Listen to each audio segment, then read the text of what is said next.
Because you're a writer, you're gonna write. You're not gonna let the world hold you back.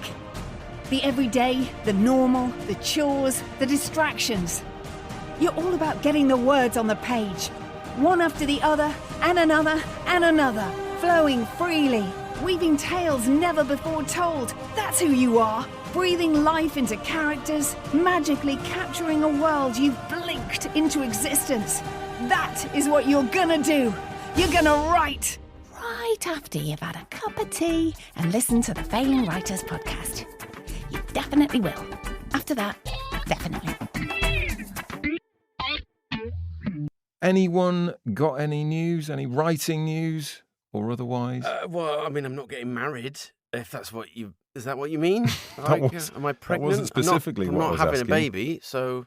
No, I haven't really written... I've written a few little bits and bobs, but nothing worth... I've written about a postcard's worth, but it's not worth writing home about. It's something, Dave. It's something. Exactly, yeah. Little and often. A couple of calories here and a couple there. Thomas, I've got a question for you just to kick us off. Oh, go on. I know it's only... In real time, it's only been like a couple of days or something. But have you had any sales? Or do you even know? Does it come through that quickly? Or have you published another book? On the Since QT. Yeah. Actually, Yeah. There's been a grand total of three sales. Hey. That's good. That's good. How many brothers and sisters have you got? Well, the great thing is, and I have to thank you boys for certainly not getting involved and trying to promote it in any way or buy any. That's good. Just so we keep the real figures. Yeah, I don't I appreciate you don't want to standing off. I mean, that's why distort you've... in any way. No, great stuff. Great Yeah. stuff. No, that is just organic sales through people that listen to the podcast that are lovely people. Is I mean, it? see, I wonder whether I was a little bit standoffish last week and should have learnt a bit more from Chad. Yeah. And should have, kind of... About the hard sell. Put the hard word on Yeah. people that, you need to go out and get it now, blah, blah, blah. Yeah. But yeah, maybe I've not quite learnt how to become a sales genius. Oh, get it whilst you still can. While stocks I last. think is the message, isn't it? Yeah, exactly. I don't want to upset you, Tom, here. And hopefully this won't upset you. But I have actually bought 3 copies. No, you haven't. No, I genuinely have. I bought 3 copies. I really have, honestly. But it does also tell you where they're from in the world as well, John. So unless you went to Japan Oh, I didn't do that, no. to buy one. But 2 of them should have been, and I also downloaded the audiobook, so that's my 3. All right, well, that's not showing up then. Oh, right. Oh, that's good. So you got 6 copies. I don't know how often it updates then. I'm so glad that they're not just the copies that I bought. That's good. So do you not get a little message, Tom, saying this book was bought by... you just have to log on to your Amazon thing and it says where they're from or what format it's been bought in. So you've had 2 physical I think all the ones that are showing up are Kindled. So the others might take a while to come through. When they've got to process thousands as well, I guess it's going to slow things down, won't it? I know, exactly. It's going to slow down the whole thing, isn't But it? that's over £1 of royalties, lads. So, Is it? Yes. Come on. Yes, it is. I mean, I don't like... Sorry, that's so sorry. Let's just be humble for a minute. But yeah, it's more than £1. It's hard to be humble, though, isn't it? It is when stuff like that happens. Yeah. It is. No, it's very exciting, Tommy. It's very exciting. An actual proper Do you know book. what's lovely as well? I genuinely don't care because it really was about just getting it off my back and just getting it out there. Yeah. So it's actually really nice. Yeah. Genuinely is like a bonus. When people listening now go out and buy the book, it's nice. Rather than me thinking, oh, God, well, I've done all that work and it's not part of my soul in there. It was just a bit of a laugh. If you like. Yeah. But it's quite a nice position to be in. And that pound. Well, I mean, it's £1, isn't it, Dave? Yeah. At the end of the day. It's £1 more than you had before. Yes. Still feels good, doesn't it? To have done something, to have some stuff. That someone wants it. That's great. Well done, Tommy. Well done, Tom. What about you, John? What have you been up to? Well, Tom, I guess because you're such a powerful inspiration on me, Tommy, I've gone and copied you a little bit. Have you? Have you published the same book? It's exactly the same book.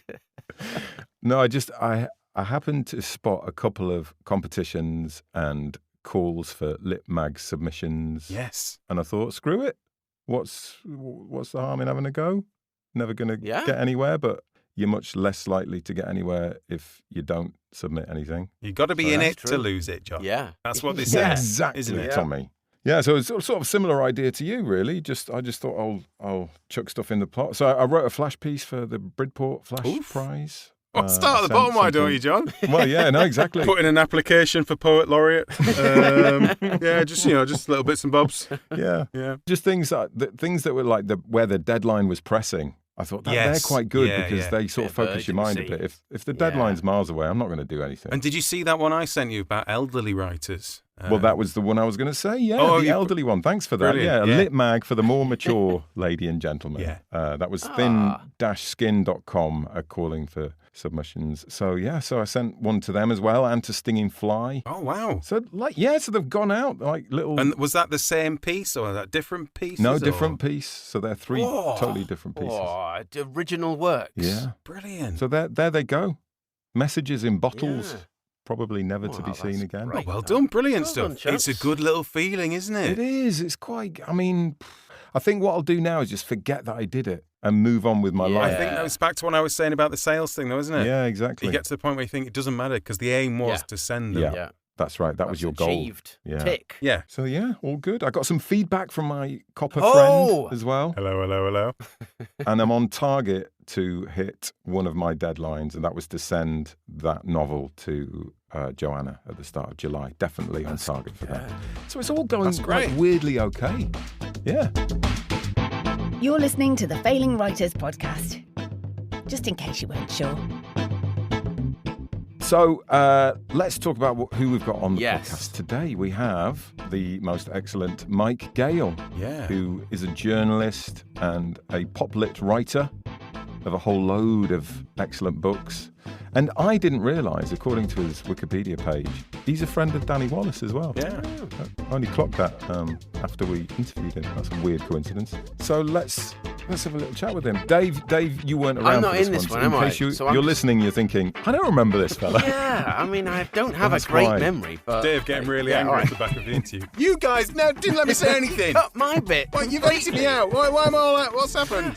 Oh, I'll go and have a cup of tea then.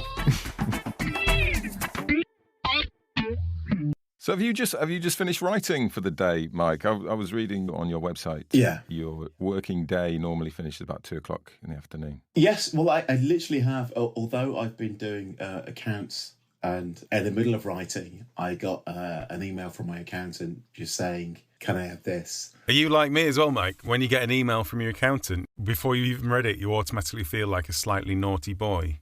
Like you've done something. Oh, yeah, always. Yeah. always. He's always saying to me things that I haven't done. And it's always generally because it's the thing that I least want to do. I don't get any pleasure from doing it whatsoever. It's not even a relief from difficult bits of writing. It's just miserable. So you didn't get into writing for doing all the accounts and everything? No. That's weird. That is weird. Yeah, it's strange, isn't it? Yeah. How good are you at all the other stuff that you have to do as a writer these days? All the, the social media and the marketing and everything. Are you quite good at that? Not really. No, it's much like accounting. Actually, I think it's the thing that you do when there's no choice but to do it. And you put it off for so long, it's just like, I've got to do this. I am much happier just doing the writing and focusing on doing that. I feel like when I sit down at my desk, I've got maybe 4, maybe 5 good hours in me. And I don't really want to spend any of those hours doing anything that's not writing. Yeah, At the end of my writing day, I think to myself, right, I'll deal with all the emails in the morning. And when I sit there first thing in the morning, I look at my emails and I just think, do you know what? I haven't really got the energy for these emails. And so invariably, I start writing. Well, that is definitely, as a writer, that's definitely the right way round, because we're kind of the opposite. Yeah, a lot of people fall into the opposite category of tidying the desk and sending the emails and go and get another coffee and, I've run out of time to write. Yeah. So you're obviously quite disciplined if you're getting those hours in early. Yeah, I think you have to be disciplined because it's one of those things that I learned. It's not like university. If you've got a book to deliver, you can't stay up the last night blagging it. Yeah, exactly. Just get loads of Red Bull. I'll just do it all. Set your alarm for 1:00 in the morning. That's it. Yeah. Yeah. And just think, right, if I just stay up all night, I can get this done. It's just not going to happen. So you have to put the kind of daily work in. And I think you have to really want to prioritise your writing, because especially working from home, I think it's easy to kind of be distracted by anything and everything. Yeah, exactly. And nothing is quite as terrifying as a deadline. So actually, I take this seriously, because I just know that it's not something that I can knock out overnight. Yeah. Well, you began in journalism, so that has to help. Oh, absolutely. To have that discipline that, you've got deadlines and they're imminent deadlines, and you do actually just have to sit down and do it. Do you think that does help? Oh, absolutely. I think, the thing that I liked about journalism was that it had a weekly deadline. You might get a commission Monday, Tuesday. It's going to take a couple of days.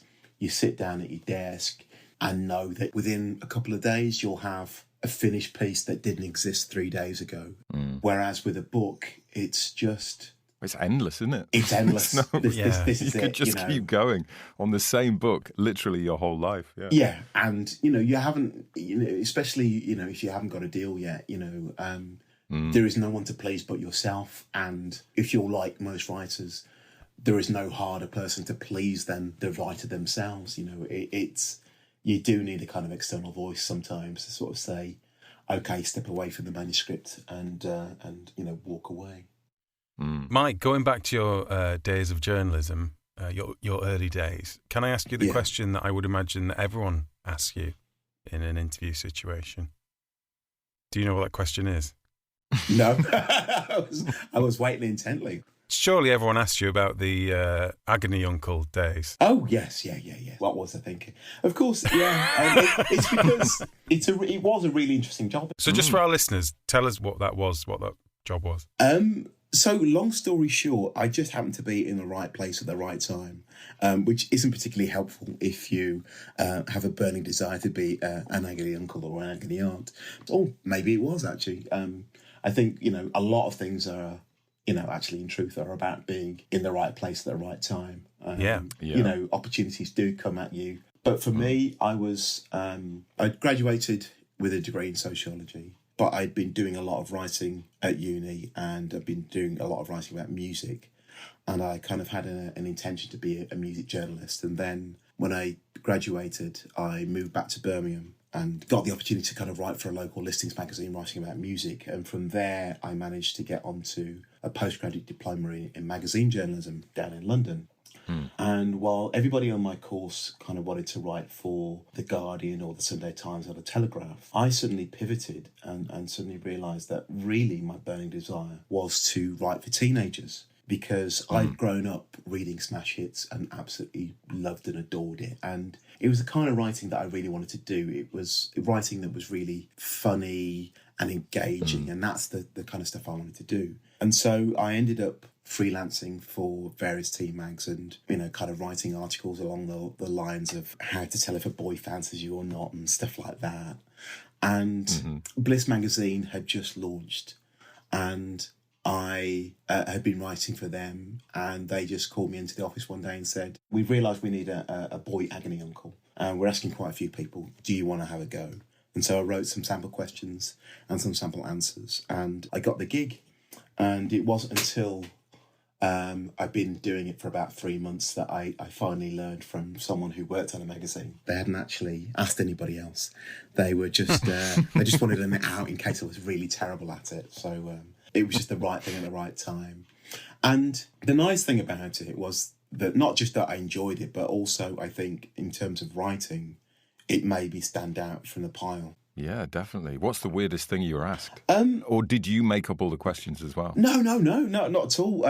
People always say, did you make them up or, and you go, no, they would write in these 17-page essays, double-sided, and they would send them in, and he said this, and she said that, and he said this, and then 15 pages later, it'd be like, so what do you think? And I'd be like, oh, right, okay. So the hardest part of the job was just editing down Oh, yes, yeah, letters. you're getting to the nub of actually what they were actually asking, which is invariably was, I like him, how do I get him to notice me? Or I don't like him anymore, how do I get rid of him? But my all-time favourite letter was from a girl who wrote in and said, Dear Mike, you're my favourite part of the magazine, and as soon as the new issue comes out, your column is the first thing that I turn to. And then she said, which always makes me laugh, she said, and not only that, I've made a conscious decision to only go out with boys who look like you. And so somewhere out in deepest, darkest Essex, I like to think that there's a short-sighted, slightly overweight young man who has me to thank for his hand. Score. Brilliant. How do you feel about us reading you a couple of writer's problems, Mike, now, and seeing how good your Agony Uncle game still is? See if you've still got the chops. Oh, all right. It might be a bit rusty, but I'll try my best. Give it a go. Well, these, we've got a couple here, haven't we, Tom? Yeah, they're nice and short. So yeah, they're not 15 pages. And nothing to do with teenage girlfriends. So these came in from a couple of random people, anonymously. Yeah. Don't know who sent them. But anyway, do you want to go first, Tommy? Yeah.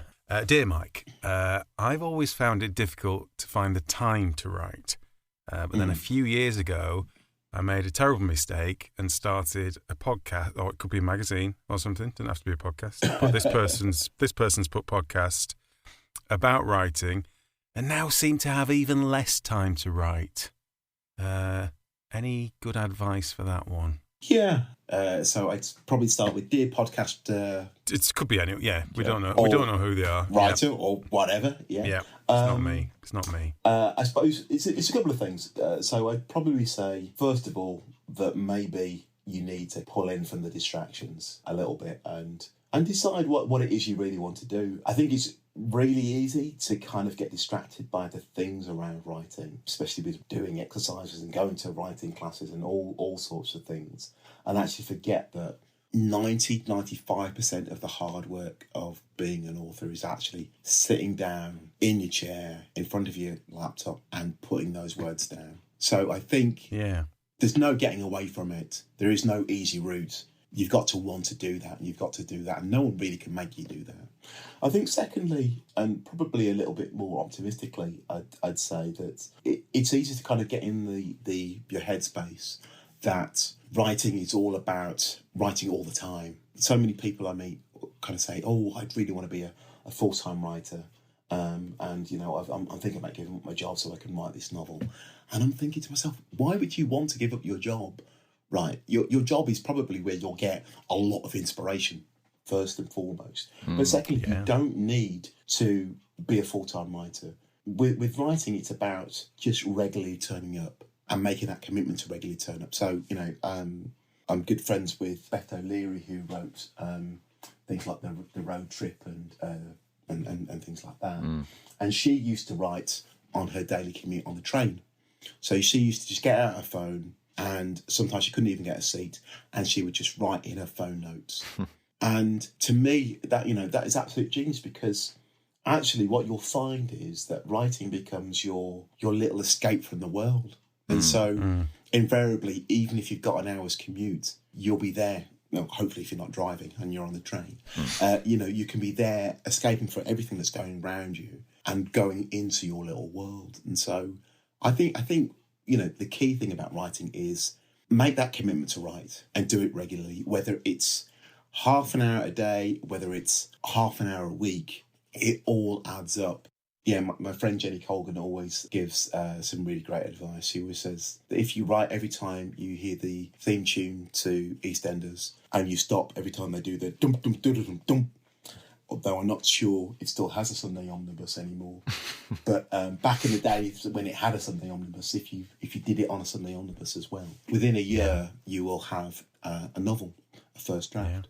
Yeah. And essentially what she's saying is little and often. And I completely back that. Is that what you did early on, Mike, when you before you became a full-time? Yeah, I think what struck me is that writing a novel is a really kind of intimidating thing to do, especially when you're a big reader.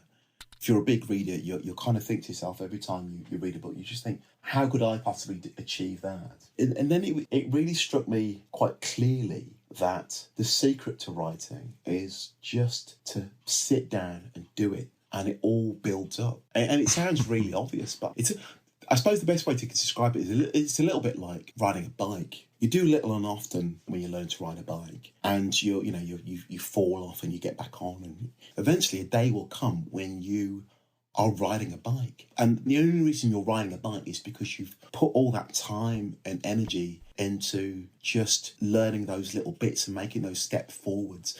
And it doesn't work the first time, and maybe it doesn't work the second time, but those times that you've tried add up to something, and suddenly you find yourself riding a bike, or indeed writing your novel. And, I remember reaching approximately the 30,000 word mark in a book and just thinking, I can't believe it. This is amazing. I've written 30,000 words, and I hadn't realised it because, in my mind, all I'd done it was sit down and tinker with this thing that nobody was waiting for. But if you do that enough times, it all adds up to something.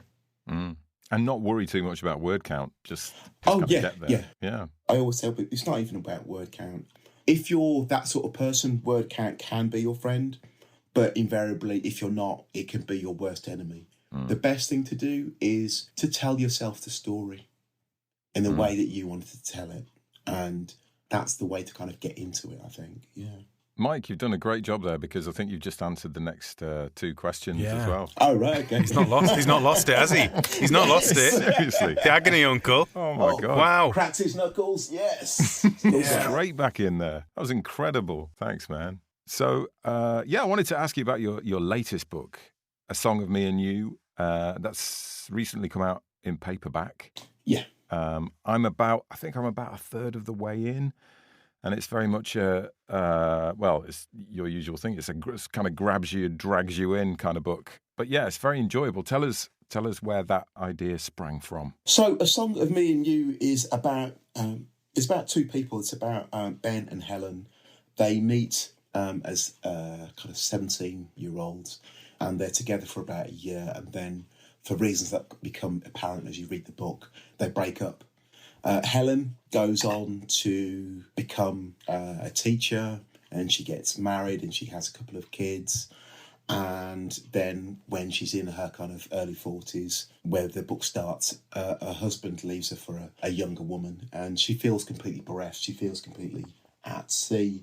And Ben, meanwhile, his life goes in a completely different trajectory, because he goes on to become after some false starts, he goes on to become a world-famous rock star. And the book essentially starts when Helen has waved her kids off to go on holiday with their father and his new, much younger partner. And a little while later, there's a knock at the door.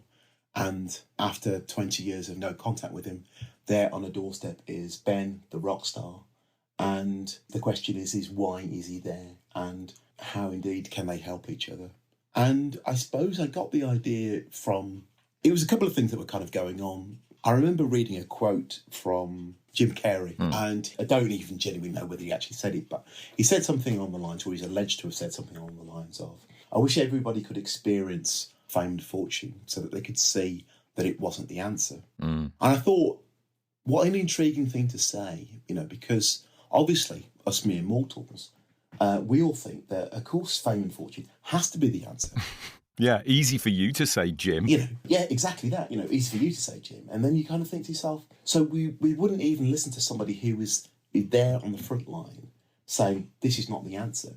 And then actually, if you think about it, when we see so many troubled actors and singers going into rehab and worse things, you kind of think to yourself, well, actually, there's a very good chance that it's not as straightforward as we all think it is. So in that way, I wanted to kind of look at fame and fortune, but I also kind of wanted it to be a Mike Gayle novel. And one of the kind of key tenets, I think, of a Mike Gayle novel is the everydayness, is the ordinary people being represented in that story. And so I just love the idea of these two worlds kind of coming together. So Ben is, living in LA, and he is this world-famous rock star. And Helen is a part-time teacher, and she's got 2 kids, and she's worried about how she's going to pay her mortgage, living in suburban Manchester. And yet somehow these two worlds collide.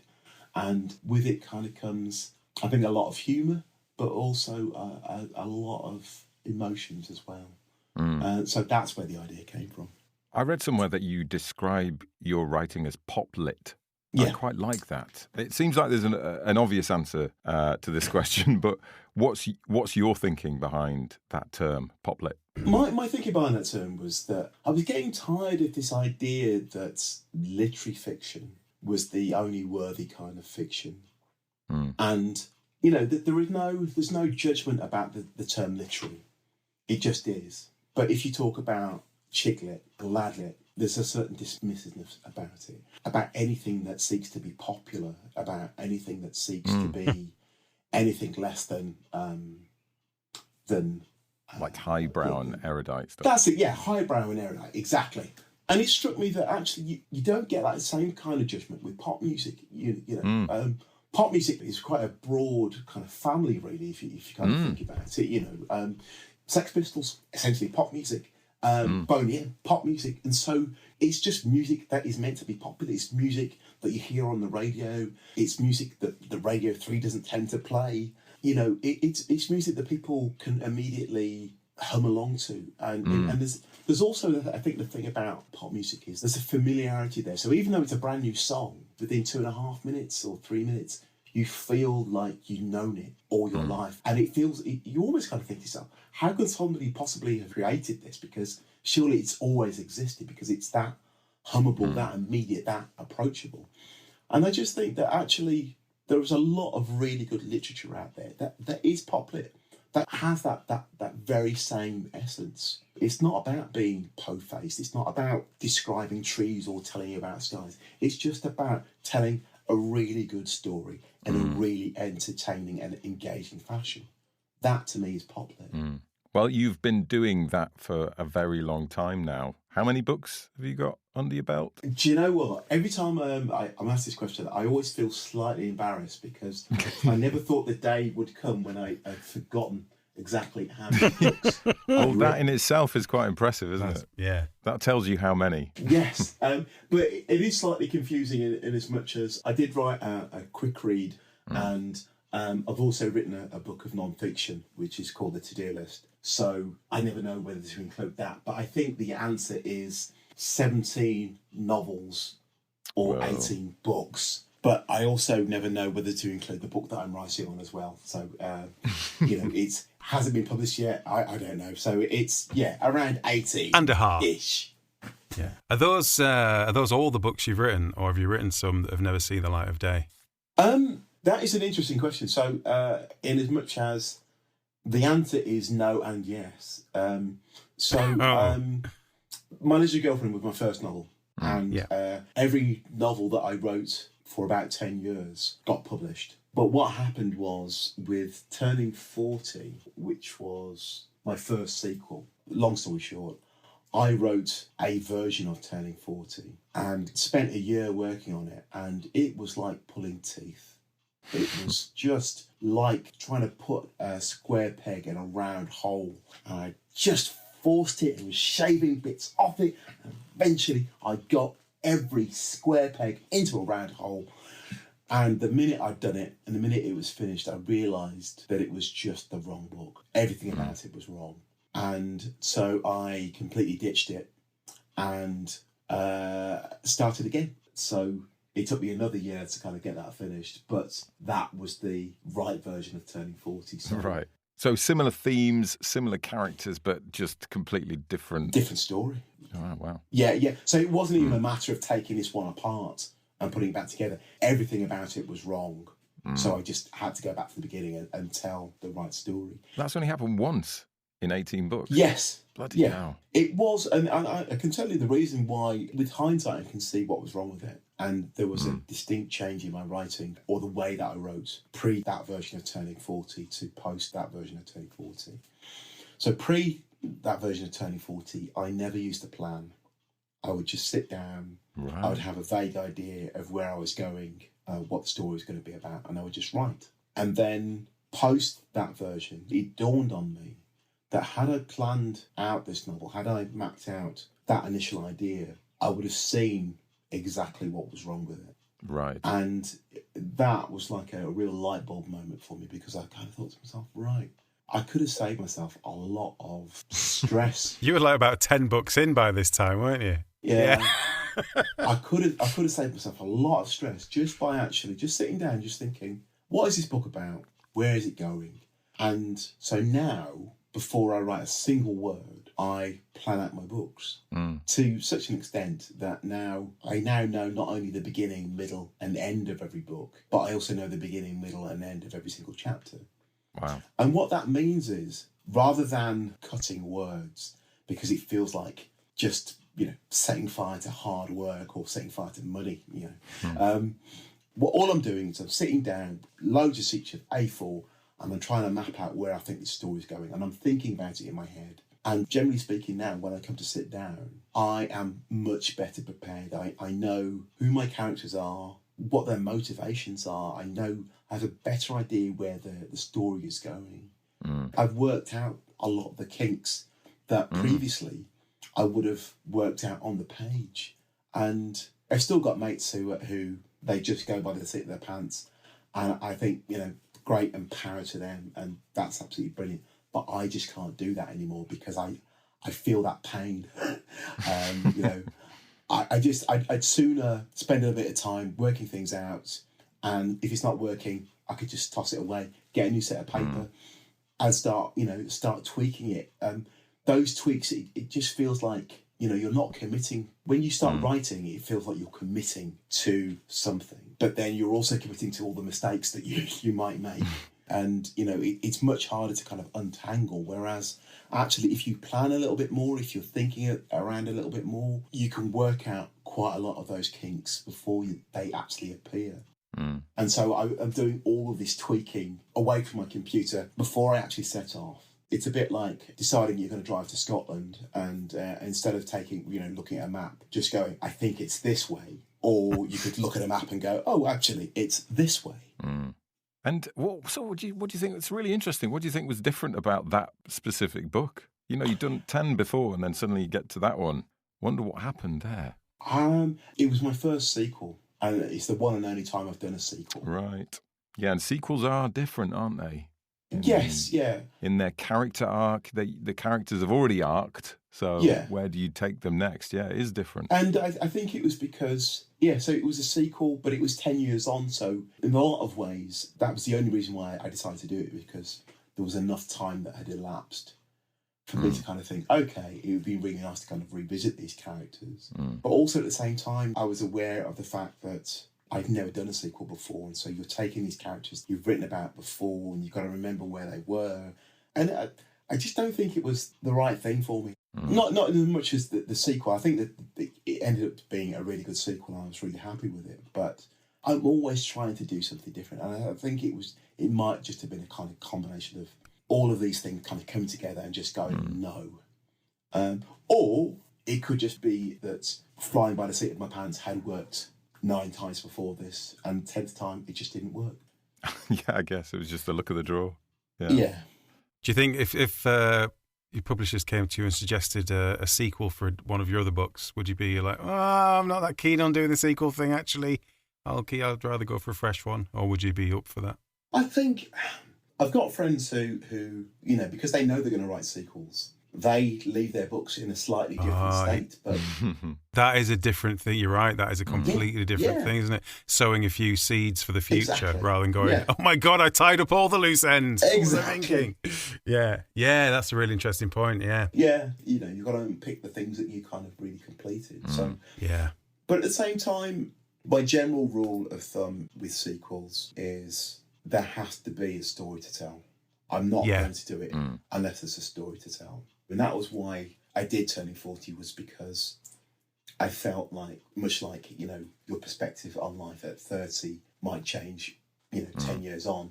Enough water has kind of gone under the bridge for you to kind of think, actually, that would be quite an interesting thing to follow these characters with their new perspective and their new situations. It is a classic crisis point as well, as we all know. Yes, so lends itself quite nicely.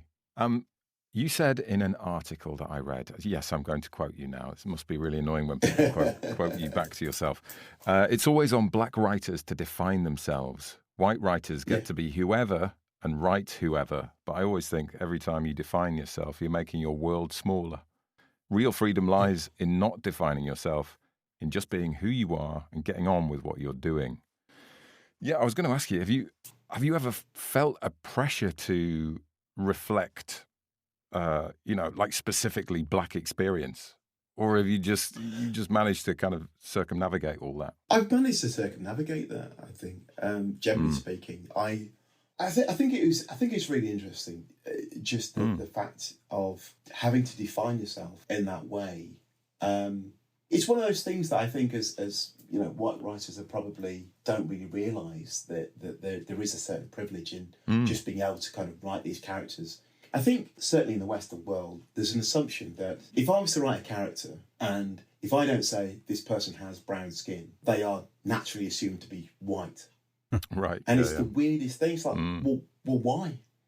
Yeah. So it's almost like you've got to say, oh, this person is brown, this person has this heritage, this person is... And you've got to go, well, why?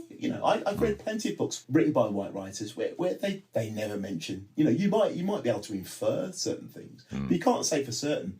They don't have to say, this character is white. So one of the things I did with My Legendary Girlfriend was that I didn't state the race of the main character, Will. And the amount of people who just said, oh, I just assumed he was white. And you got to go, well, why? What does that say about you? And I just think the thing that it says is that everything is viewed through a white lens, and I wanted to kind of challenge that. And the other thing that's kind of interesting is that when you don't specify the race of your characters, often, even though your photo is on the cover of your books, a lot of people still don't realise, who looks at the back of a book, who knows what authors look like. I'm always surprised when anybody recognises me in any way, shape or form. Apart from that girl that wrote into the advice column. Yeah, obviously. She's still got your picture,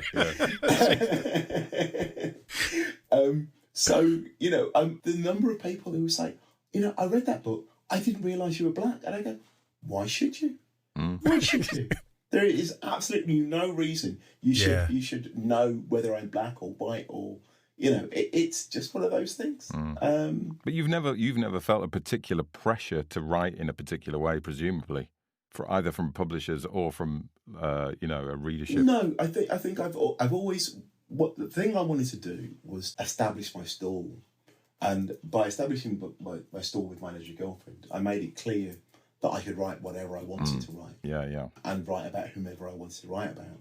And so, having done that, it afforded me the luxury of, I can write about, as I did with All the Lonely People, I could write about a black character, an elderly black man, and his experience of loneliness. Because that's what I want to write about.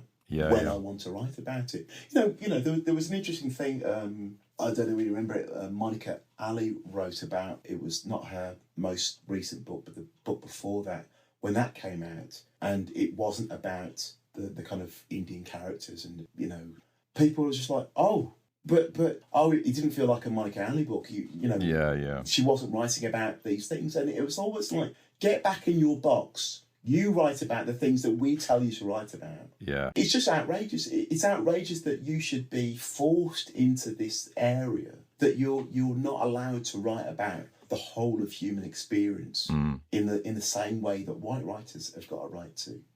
There are certain authors who manage to get away with writing whatever it is they want to write about. And there are certain authors who either get stuck in writing about a particular subject or a particular subculture or culture or whatever. And it's interesting who those people are and why some people can just manage to pick and choose their projects and other people can't.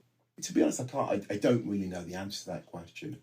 I think sometimes it's about you need to kind of set out your stall with your debut, to sort of say, you're coming to me because of my writing, not necessarily because of the stories that I'm necessarily going to tell. Yeah. But then, on the other hand, I can sort of understand, not necessarily about the race thing, but more about if you're into romantic comedies and then suddenly your favourite author is writing science fiction, it might be a bit jarring, but then Margaret Atwood has got away with writing, science fiction, and people have, generally speaking, got along with it because they like her writing. I feel like readers should, if they want what's best for their author and they do really enjoy reading an author, they should chill the fuck out.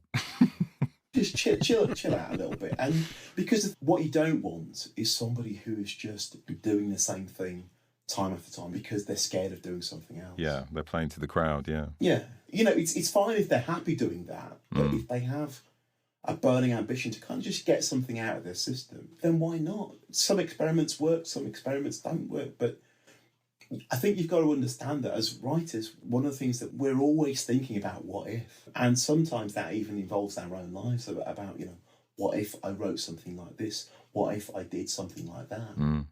Coming back to, you mentioned All the Lonely People there. That does dip into the experiences of Jamaicans moving to Britain in the 50s and 60s and some of the racial abuse that they could be subject to. How much research did you do for that? I did loads. I did more than I've ever done for any novel that I've ever written. And the interesting thing about it was that I did an outline for it. And when I first shared it with my agent and editor, I was trying to do a different story, slightly different story, with slightly different characters. But I was also aware of the fact that it was out of my comfort zone by a considerable amount.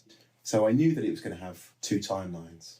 And I knew that one of those timelines was going to be set in the 1950s and kind of move forward gradually through time until the two timelines came together. So when I sent this outline to my agent and editor, I'd minimised the amount that I was going back because I kind of figured I'm much more confident on the now stuff than I am with the then stuff. And I thought, right, I'll kind of keep that on a minimum. And they both came back to me and said, we absolutely love this idea, but what it really needs is more of the historical element. Damn it! And the thing, as soon as they said it, I knew it, but they were right. They were 100% right. But again, it goes back to giving yourself the space to try new things. And I hadn't done this before, and it actually ended up being the thing that I enjoyed doing most. It's so easy to kind of tell yourself, stick to what you know. You only do one thing, and actually researching a novel like that is so much, I was going to say easier, and it is easier, but you've got so many more tools at your disposal. Because the research is going to give you ideas, presumably, as well. Exactly, that's it, yeah. So, if you want to see what 1950s Jamaica looked like, you can just type it into Google and someone somewhere will have uploaded a video of some footage of airports and the countryside and the people and then similarly doing the same with the UK. And so there were also books that I read and there were a couple of documentaries. And so with all of that, it was a matter of just kind of wanted to immerse myself into it, to wear that kind of research quite lightly. Because at the end of the day, you're not writing a history book, you are telling a story. And so what you want is for that research to kind of inform your imagination, but you don't want it to kind of take hold of the story too much. I think, first and foremost, you've got to tell that story. Where did the seeds of the ideas come from? Is it like just overhearing conversation on the bus or seeing someone doing something while they're waiting for a train? It might not be public transport related. I don't know. I don't know why both of those examples were. Or getting on a coach or an aeroplane or a hot air balloon or a space shuttle. I don't know. I think that the ideas that kind of come to me, the ideas that stick with me are things that I'm interested in investigating. Things that I don't necessarily know the answer to, but think to myself, that's a really interesting subject. I wouldn't mind thinking about that. So you almost, you kind of get this little spark of what if, and then find yourself hurtling down some kind of human interaction, emotional rabbit hole to see whether you want to try and join the dots and weave a story around it. I think I find myself asking myself, is there something to say here? And so, whether it's, with A Song of Me and You, it's not just about fame and fortune versus ordinary people, but it's also about being in your 40s and not being sure what the future looks like. Those are the kind of interesting things that I really like getting to grips with, because I think those are the kind of concerns that are on the minds of my readers as well. And so I think I like that they connect with the story, but I also like that they connect with the things that I'm actually saying or trying to say. You're very good at colliding or exploring relationships between people who, on the face of it, don't seem to have very much in common, and then seeing what happens when you like smash them together and how they change each other. Yes, yeah. You're the first book that I read of yours was the Man I Think I Know, and that's very much like that as well. It's exploring those relationships, isn't it? That's the fascinating thing. It's this kind of the psychology of how these people fit together, even though they're completely different.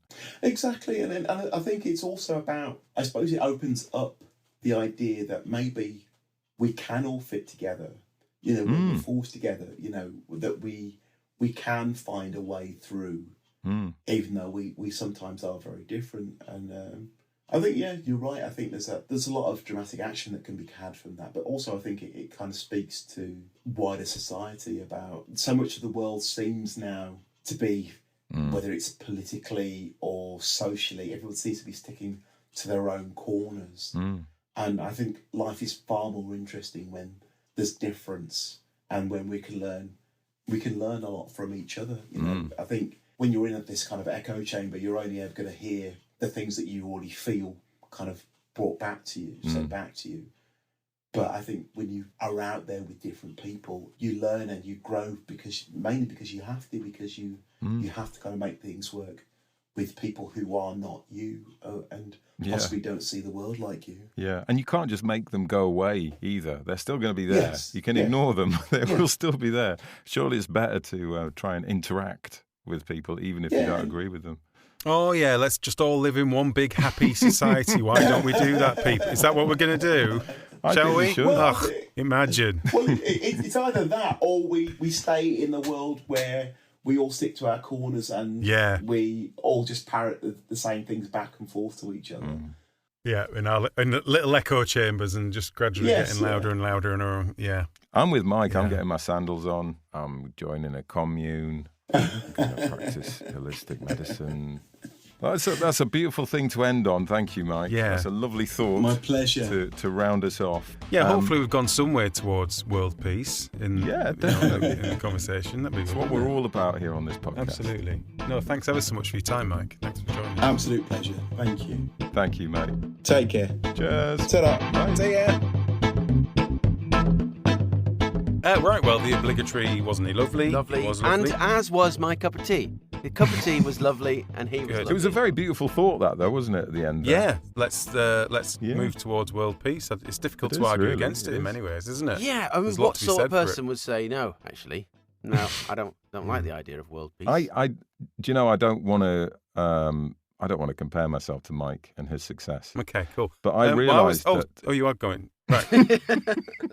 I don't like to. I'm still gonna. Right, okay. No, I realised that a key theme of the novel that I've just finished writing is exactly what we were just talking about.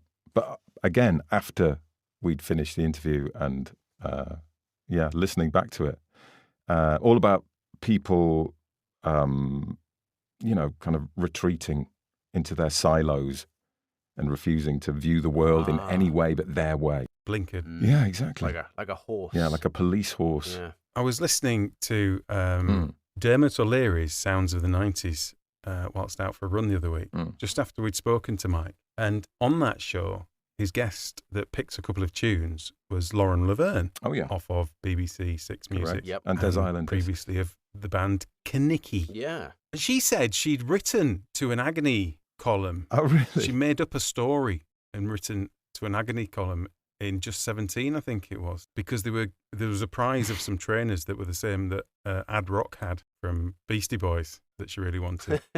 So it threw me back into that chat with Mike about when he said, "Oh no, they're all real. We didn't make them up." I'm thinking, hold on a minute, you didn't make them up. You didn't make them up. Lauren Laverne did. Well, a lot of people sending them in probably did.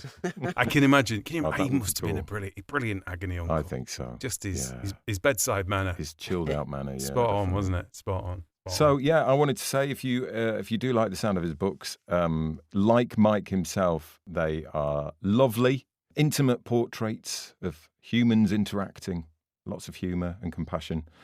Check out the show notes. Go buy his books. Yeah, of which there are quite a few. Yeah, he's done a lot. Busy man. Right.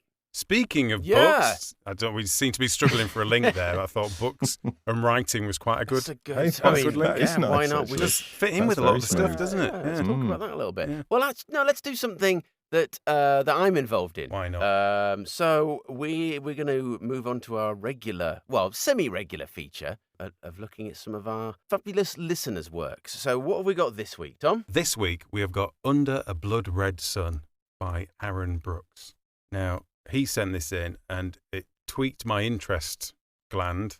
Do we have those? I think that's right. Yeah, I isn't think it? it's just under the armpit, isn't it? Yeah. Yeah. I could feel it twitching. Mm. So he's basically not far off creating an entirely new genre or subgenre of something that he calls rocket age fantasy. Yeah. So it's sort of 1950s, 1960s technology, but in a completely fantasy environment. So they're landing on a planet in their solar system for the first time and investigating what's there, but it's kind of like this whole world that he's built around it as well. Yeah. I just think that's brilliant. I love the Apollo space program stuff and everything like that. So I'm in on this one. So this is pretty much he has finished the novel.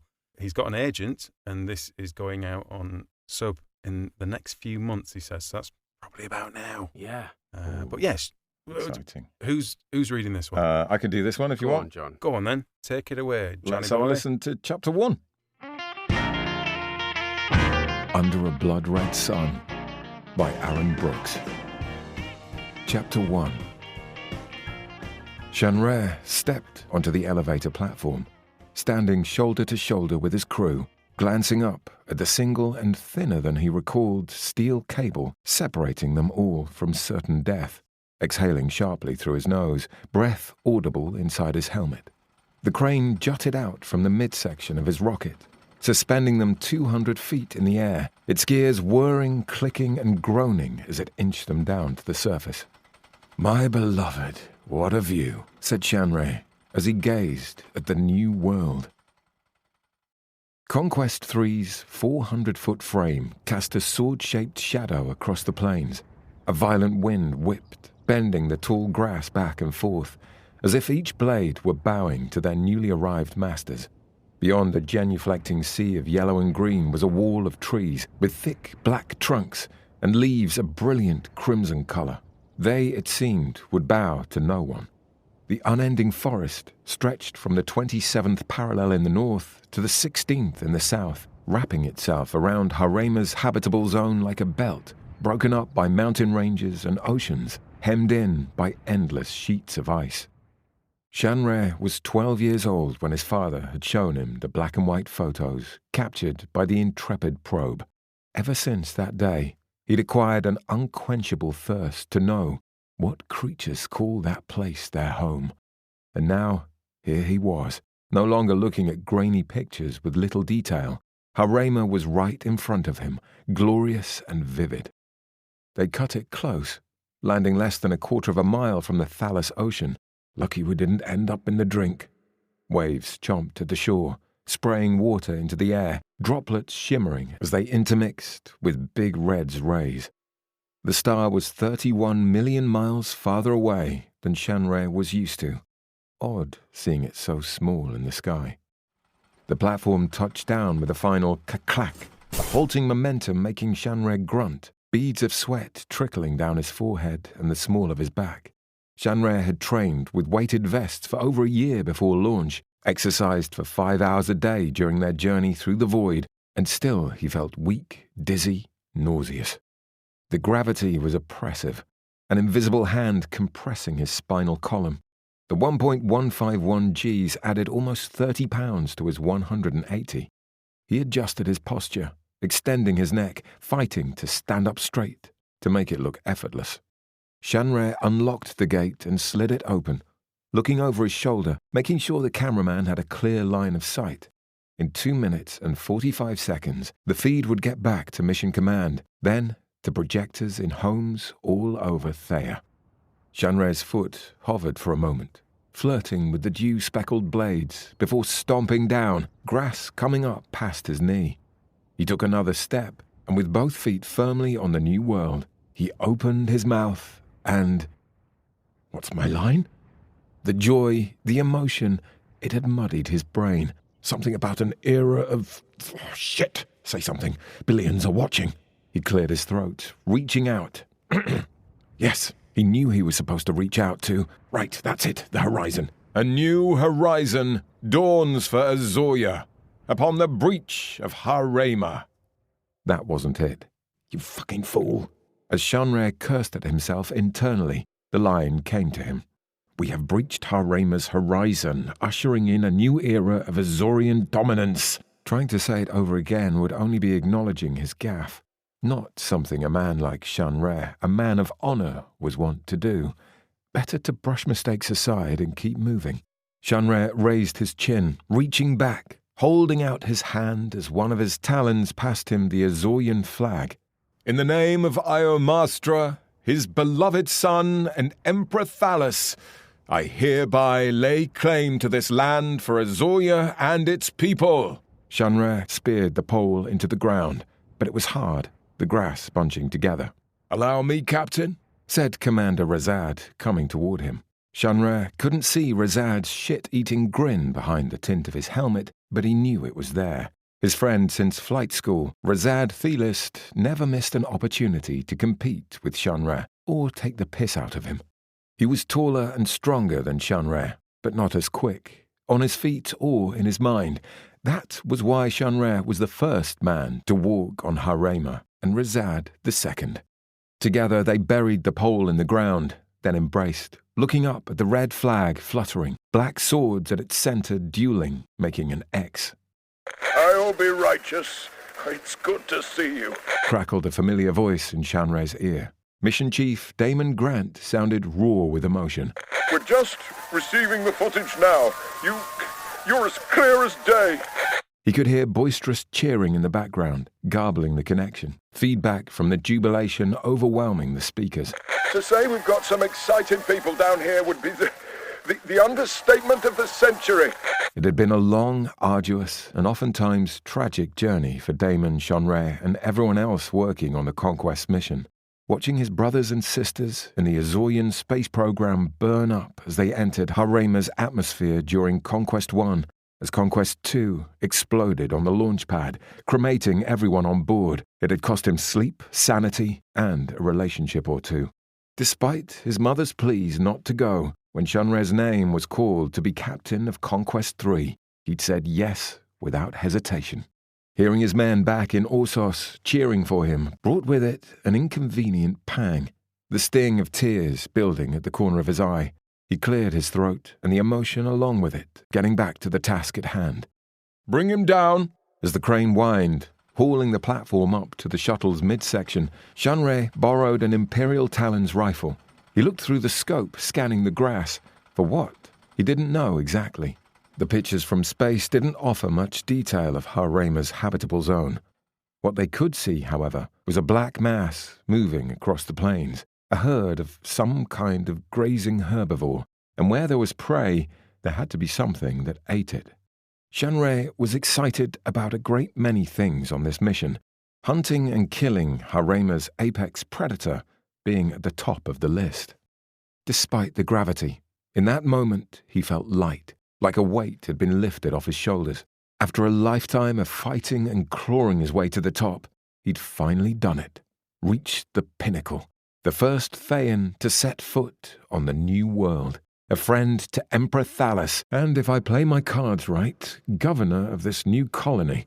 Peering through the rifle scope, Shanre stopped. There was something moving in the grass, a round shape. Either its back or its shoulders, whatever it was, disappeared into the greenery. How far ahead are we? 4 hours, said Razad, give or take. After we see if this psycho can breathe, let's get the copter assembled. Shanre lowered the rifle, handing it back to the Talon. Who wants to do a little hunting? His Talons cheered. Bit of a tragedy, isn't it? Said El Hishoy, holding her clipboard, standing beside her cameraman.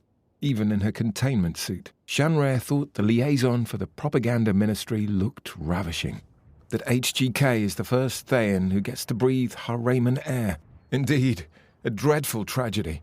Shanre was anxious. An incisive observation, Ms. Hishoy. Tonight, he planned to get Elle alone and hear her response to his proposal. She'll say yes, Shunrare kept telling himself. Of course she'll say yes.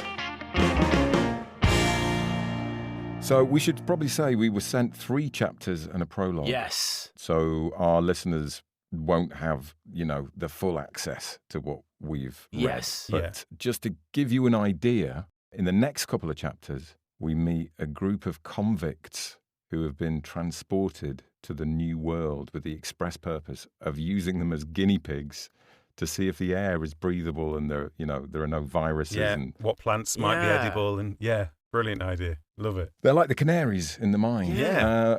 But one of them is a violent serial killer, which seems like a bad idea, doesn't it, to bring a serial killer along for the ride?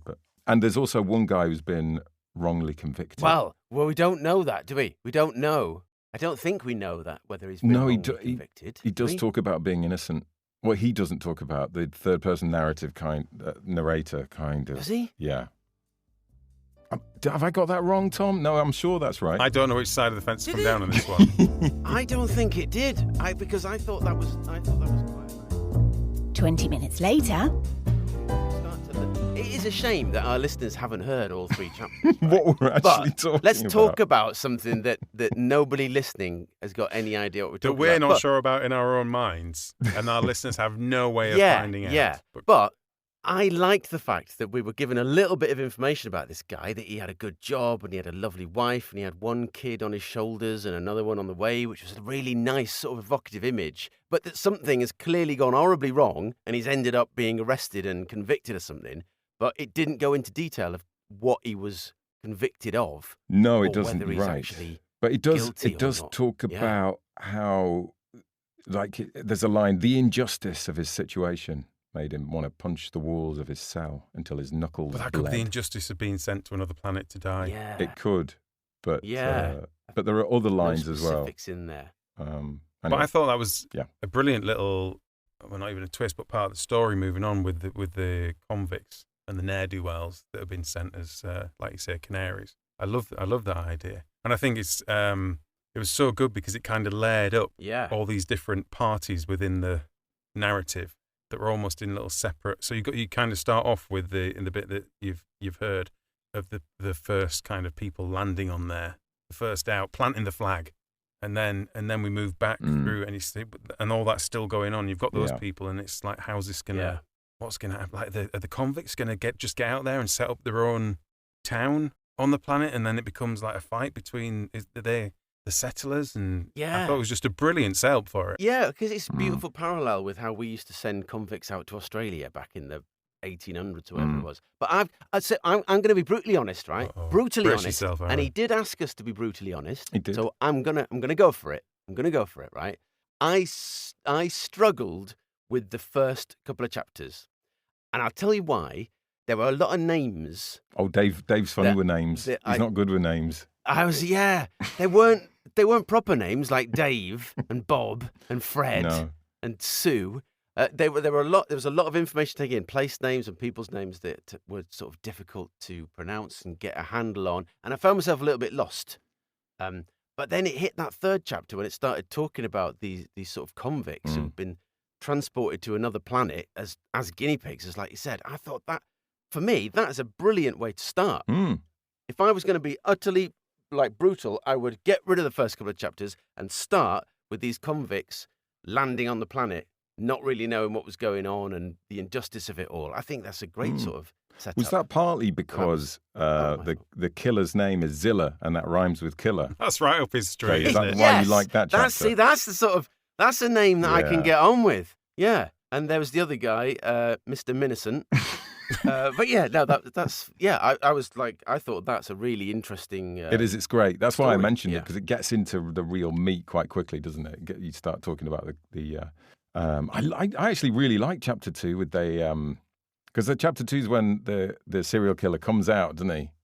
And is breathing the air, and they're all kind of watching And he him see pretends- what yeah, he does. Plays dead. Yeah. And then he chokes and he falls to the they're floor, like, "Shit." and then he suddenly gets up and goes. Again, we're talking about a chapter I that thought that was people lovely. listening to this haven't or seen yet. Right, okay, Fair enough. okay. What I liked in the first chapter Here we go. that people have heard, Yep. and actually it goes through the whole thing. We've said about the convicts to Australia and things like that. He's got a lovely way of just pulling through threads from the real world and using them in his fantasy world. So when they land when they're putting the flag in and they're doing the whole first words, and he fluffs it and gets it wrong. That's what happened to Neil Armstrong when he missed out a word. Yeah. During those and it doesn't copy it; it just kind of doffs its cap to it. Or the idea of quarantine. Because when they went to the moon, they had to come back. They had to stay in quarantine for 10 days or 2 weeks or whatever because they weren't sure about the microbes and everything. And it's just all these little threads, and it doesn't kind of overlean on them. It's nodding to them, Yeah, and if you know, you know, and you get a little nice warm feeling from it. And if you don't, it still makes sense within the story. Yeah, Like the first 2 missions ending in failure. It sort of grounds. I like the grounding of the technology and recognizable because real stuff goes wrong all the time and doesn't work properly. Whereas in Star Wars, you can go from one star to another in seconds. I was going to say I really like the way each chapter is kind of seen through a particular character's eyes, even though it's all third-person narrator. Yeah, there's a definite kind of skew in each chapter, which is good because you're not quite sure. You're sort of not quite sure who the main character is, and you get to view the world through different people's eyes. And I quite like that because it makes the characters more nuanced and interesting. Do you know what I always think as well when you're reading something like that? I think it's a really good sign. And I think there was another one we had ages ago that did this, where it kind of flits around from scene to scene. And you always want him, when it gets to the end of the scene, you're a bit like, oh, no, come on, tell me, I want to know more about that. But then it goes on to a different place. And then you get in that and you think, oh, no, I want to know more about that now. And I think that if you can do that with your writing, then you've got a real hook for people. That's when people give you the review and say, oh, I couldn't put this down. And then it flips back to those people later on and you go, oh, cool, right, what's happening with them? Yeah, and I thought he did that really well. Yeah, the characters feel rounded already, don't they? And that we've hardly seen them. We've not really had a chance to kind of get into their heads. No, he's very quick properly. at setting up characters. Like with the Emperor fella, you kind of get him completely, don't you, immediately? And he's not, because he could easily be just a really cocky guy, couldn't he? But just the fact that he fluffs those lines and he's like kicking himself and calling himself an idiot, there's clearly like stuff going on there. Like, I love all that.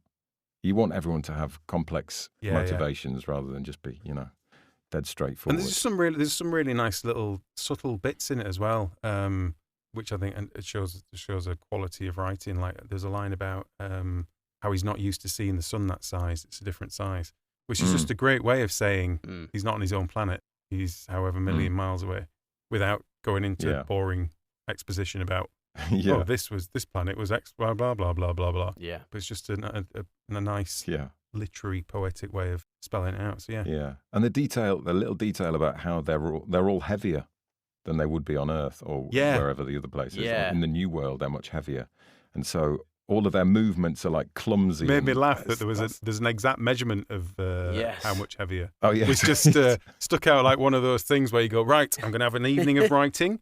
And you go 3 hours later, you go, oh shit, I've just been on the internet I've been down this massive rabbit hole of gravitational forces and how it would affect That's people. got research written and all just over for that one line, it's like, that was Brilliant. 2 evenings. That was 2 entire evenings that I was meant to be actually writing.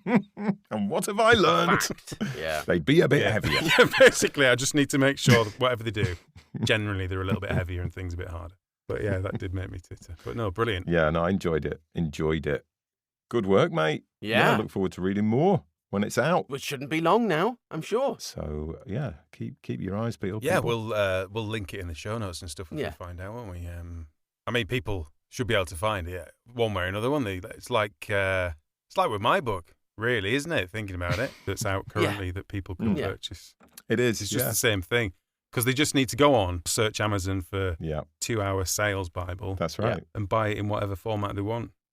I just thought that was a good way of it's a lovely example, Tom, what we were saying. Yeah, but it could be any book. It could be any book, to be fair. Mm-hmm. But I'm just saying, with my book, if you put in 2-hour sales Bible onto Amazon, you could purchase it. The Kindle, I think, is less. Off the top of my head, it's less than £1, maybe 99. No, that is very true. It's not a lot, is it? Actually, I mean, even if you're not sure you're going to like it, that is worth just having a look at. It doesn't really matter, does it? Just do it. You may as well do it. Definitely. Yeah. Just in case there's someone that's constantly refreshing a page on Amazon, looking how many have been sold every 12 minutes. Is that the guy who said, I really don't care? No. I mean, I don't care. I'm not counting. If you had 99p in your pocket and some hobo said, buy my book, I need something to eat, you'd do it, wouldn't you? You'd give him the 99p. So fair enough. Might as well give it to Tom. Yeah. But I mean, let's not go on about it. If people want to go on Amazon and put in 2-hour sales Bible and buy it in any of the formats available, that's up to them. We don't need to keep. I don't want to go on about it. I don't want to be one of those guys, when people like on Twitter or something are like, buy my book. Go on Amazon and put in 2-hour sales Bible. Do you mean like all the time? It's like, go on Amazon, put in 2-hour sales Bible. It can get tedious. It's only 99p for the Kindle copy. Do you know what I mean? Stop it. Come on. You just want to say, give people a break. Stop telling them to go on Amazon and put in 2-hour sales Bible. Yeah, that would be. God, what are people like? Be a bit much. Right, I'm going to interrupt now for everyone's sake and say thank you, everyone, for listening. It has been lovely spending a bit of time inside your ears. Yeah, lovely, clean ears, by the way. Wrong. Yeah, that's bit like that. Yeah, but it's fine. Yes, thanks for listening to mostly Tom trying to sell his book, but thanks for listening to everything else around that as well. Yeah, a few other bits were squeezed in. Bye, everybody. See you next time. See you later. Hello. Hello. Where's everybody gone?